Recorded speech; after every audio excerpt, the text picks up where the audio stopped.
आज मु आसी पहुँचली चंडीगढ़ छक। ये हूँ कटक पारादीप बाईपास। यहाँ जनप्रिय प्रेस पाखे अच्छी भाई जड़े दहीबरा बिकुंट। दहीबरा बहुत प्रसिद्ध। देखा दहीबरा ये तरकारीटा हमर पूरा पूरी मटन सहित भेज तरकारी पूरा चिकेन सहित लागिवो। अच्छा चिकेन मटन बढ़िया। ये पूरा हमर होची आलूदम पूरा कटक फेमस आलूदम देखंतु कलर हमर पडू नाही। ये पूरा देखंतु सॉफ्ट केम दिया।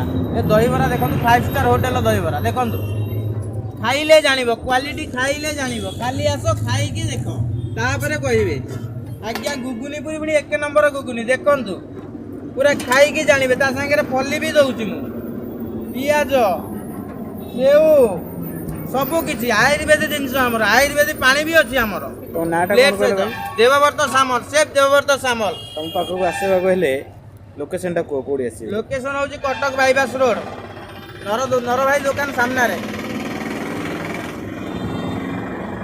जगह होची चंडीगढ़ बाईपास छक पारादीप को जीवा पई जो वाटर अछि सेठी ये दहीबरा बिकुचन। बढ़िया दहीबरा तांकर टंक तोरणी आंब कसिया अदा विभिन्न प्रकार मसला रे सब जिंस है आपन को दियो पई बहुत बढ़िया उपकार।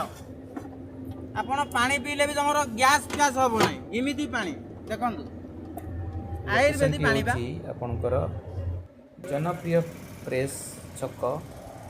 आपन कटक रु आसी जो पारादीप पड़े जाउछंती से बाईपास छकरे तांकर दुकानटी अच्छी। एटा जनप्रिय छक प्रेस ऊपर जाइए NH 16